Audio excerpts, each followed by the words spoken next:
Welcome everyone to Juniper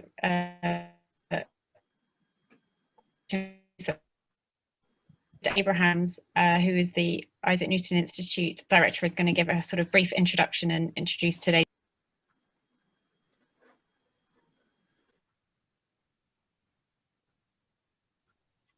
Thanks, Kira. You were cutting in and out a little bit, which is not a great start, but I'm sure it will be a fantastic day. It's really my great pleasure as the director of the Isaac Newton Institute for Mathematical Sciences to sort of kick off this this inaugural meeting for JUNW. It is a terrific opportunity for me to wish you all well. I'd just like to say one or two words about what we've been trying to do at the Institute over the last year. For those of you unfamiliar with the Newton Institute, to sort of reach out to you and hope that you will look on our website and get in touch with us if you want to know more.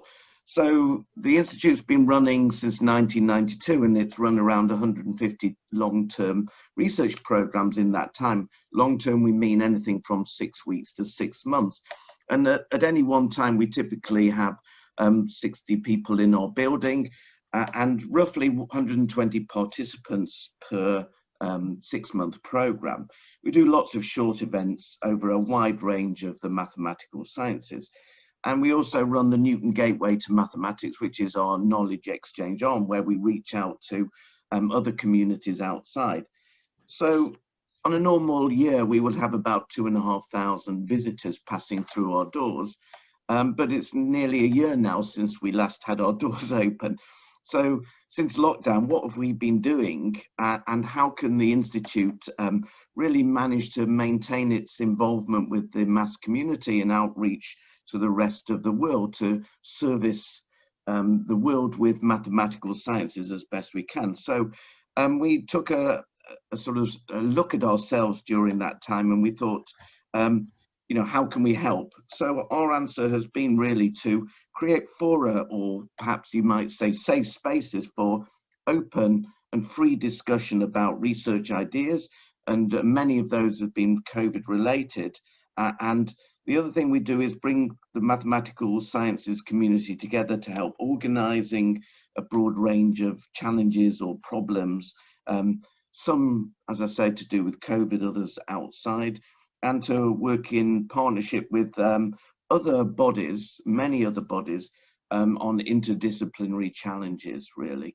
And it's been an interesting year to see what we can and can't do. So we all got very used to working with Zoom and other video conferencing tools, but we had to work out ways over the years for trying to actually allow mathematicians to do maths together in a virtual forum.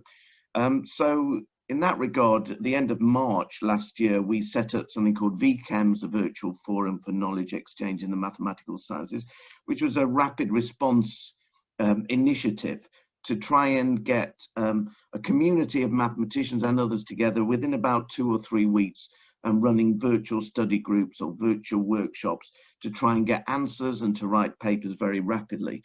And the other thing we did very early on was to work with the Royal Society's RAMP initiative to see how we can mobilize the mathematical sciences modeling community to help them. And out of that, and with all of the hard work of previous program organizers of epidemiology last year, which was the IDP program, Infectious Dynamics of Pandemics program, which many of the people who will be speaking today and in the audience have been very heavily involved with. And that was really our first ever Newton Institute virtual program. And that's been terrific success. And that's now in its sort of challenge paper writing phase. So at the end of last year, we thought, how can we change what we do and work into another phase? And really the RAMP continuity is our project to sort of take that forward, which is taking the RAMP task ideas, working with the teams from SPI-M and in particular Juniper to try and help deliver some more activities. So our role is going to be to mobilize the communities create fora for you to exchange ideas, and to help Juniper to inform its own community internally if we're able to. So that gives you in a nutshell what we're trying to do. I'm absolutely delighted that Juniper is so closely linked to the Newton Institute, and we will do everything we can, as I say, to carry on connecting with you and connecting our community with you. I wish you great success in your endeavour, and from the Radio 4 this morning and all the discussions around the slow unlocking, you clearly have a great deal to do over the next 18 months or so. So I'm sure, well, hopefully we won't be here in another 18 months to do this. We'll be able to move to another phase. But we know the long-term understanding which we gain from this will be of great benefit in the future to all. So thank you. And I wish you, Matt and Julie, and all the other organisers great success in it. Thank you.